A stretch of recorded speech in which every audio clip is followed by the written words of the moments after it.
이건 충격적인 일입니다. 동익의 언어가 남중국까지 영향을 미쳤다는 주장을 한 두 학자가 있습니다. 그들이 남중국의 언어 체계가 기존 중국 언어와 다르다고 한 주장에 기존 학자들은 경악을 금치 못했다고 하는데요. 도대체 두 학자의 연구의 어떤 점이 그들에게 큰 충격으로 다가왔을까요? 그 놀라운 사실 시작해 보겠습니다.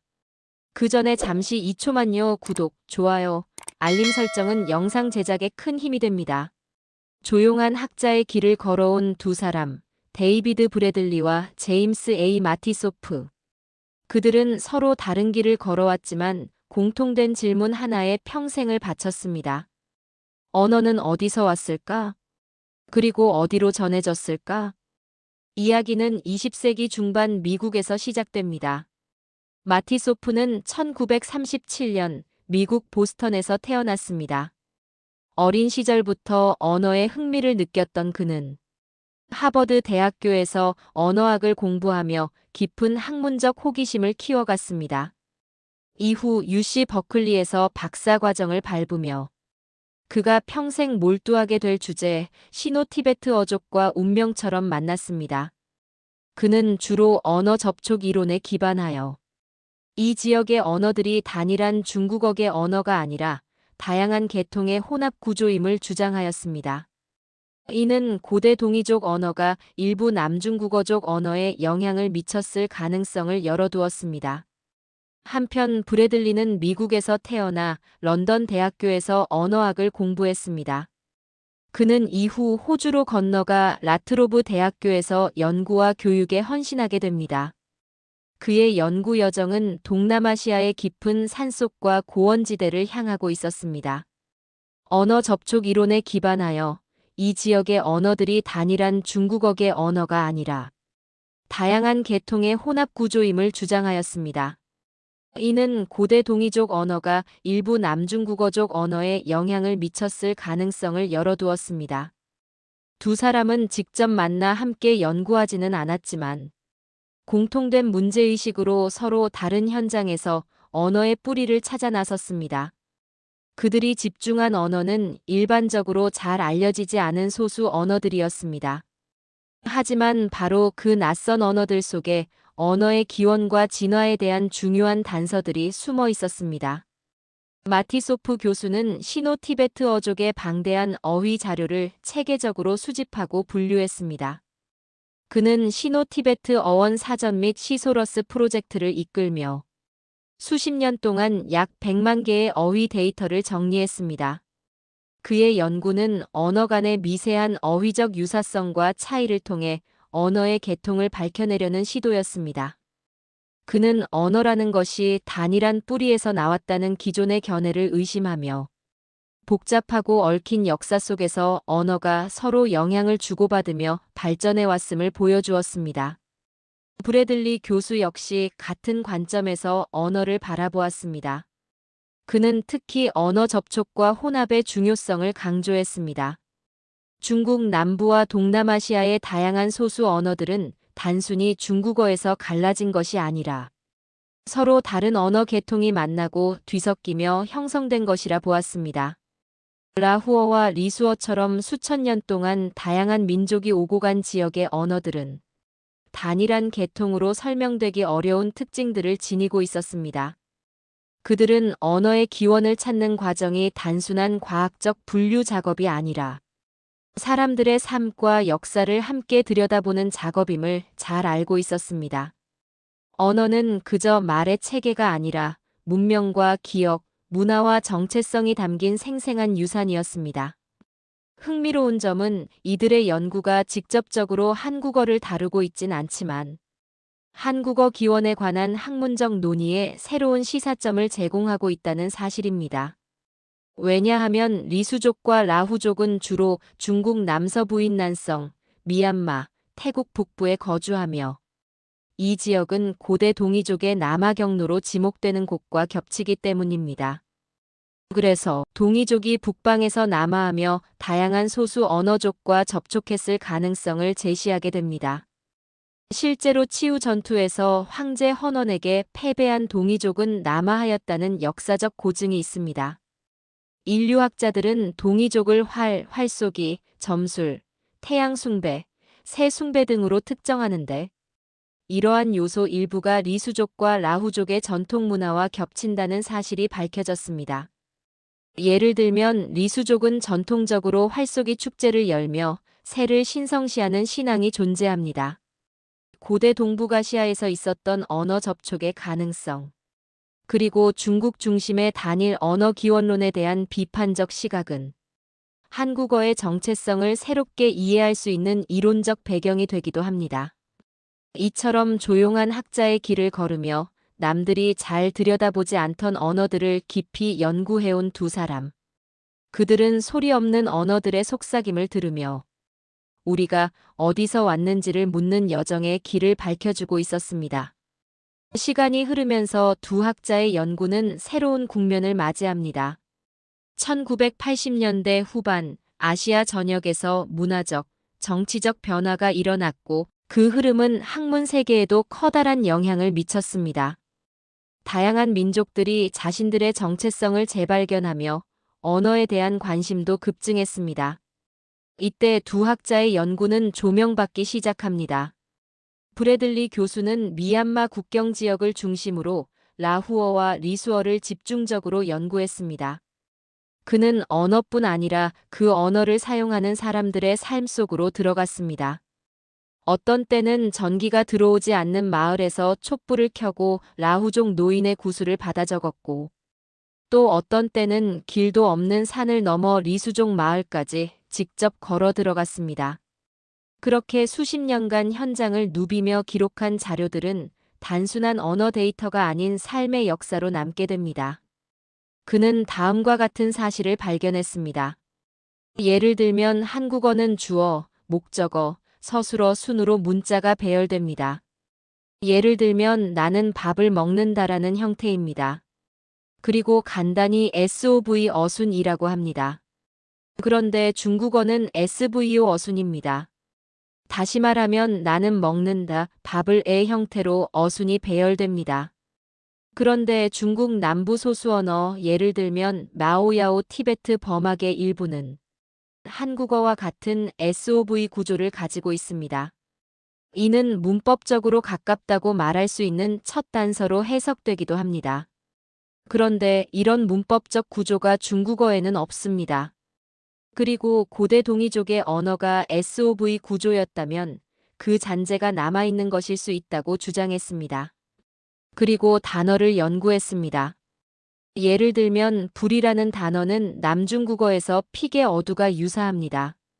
나무라는 단어는 남중국에서도 나무라 불리며 발음이 유사합니다.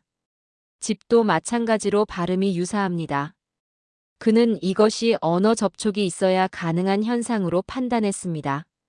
그리고 그는 남중국이 중국과 다른 언어를 쓰고 있고 이 언어는 동쪽 문명에서 유래되었다고 생각했습니다. 그가 라후어 문법서를 발표했을 때 학계는 놀라움을 금치 못했습니다. 단순히 언어 구조를 분석하는 데 그치지 않고 라후족의 사회 구조, 구전 전통, 심지어 철학적 세계관까지 녹여낸 그 책은 학문적 경계를 넘는 연구로 평가받았습니다. 한편 마티소프 교수는 더 방대한 규모의 작업에 착수합니다. 그는 UC 버클리의 연구진과 함께 시노티베트 어휘 데이터베이스인 시소러스를 디지털화하고 이를 통해 언어 간의 연관성과 분기 구조를 분석했습니다. 시소러스에는 중국과 동남아시아의 500여 개 언어 자료를 수집하여 약 100만 개의 어휘 데이터를 구축했습니다. 그는 특정 언어가 다른 언어에 영향을 주었는지 아니면 공통조상에서 갈라져 나왔는지를 밝히기 위해 컴퓨터 알고리즘과 전통 언어학을 결합했습니다. 마티소프 교수는 세미나에서 이런 말을 한 적이 있습니다. 언어는 나무보다 덩굴에 가깝습니다. 뿌리 하나에서 가지를 뻗는 게 아니라 서로 얽히고 설켜 진화합니다.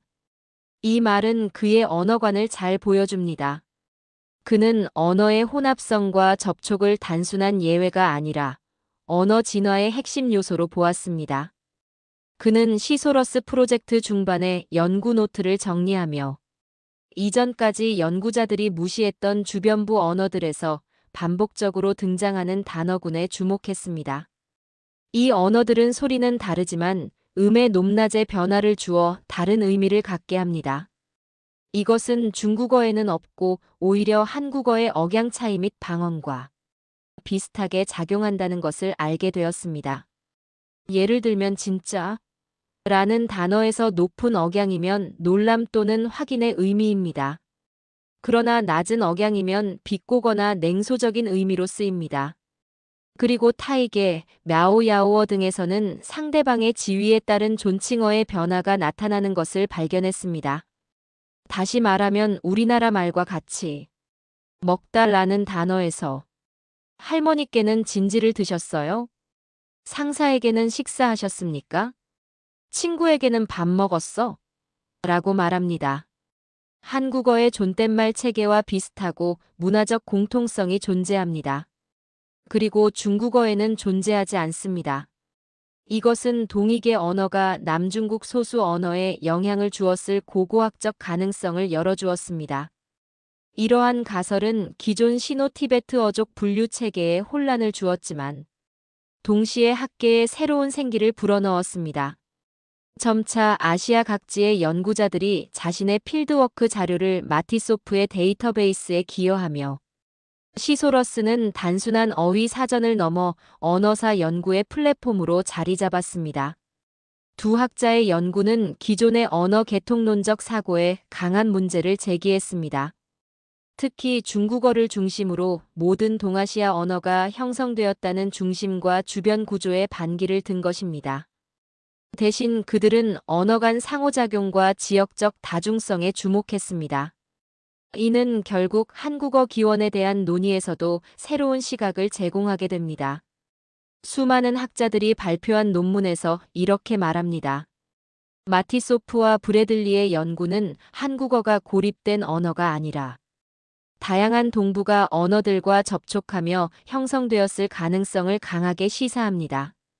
특히 부역의 언어, 만주 퉁구스계 언어와의 접촉 흔적은 그들이 말한 언어 혼합의 신뢰일 수 있습니다.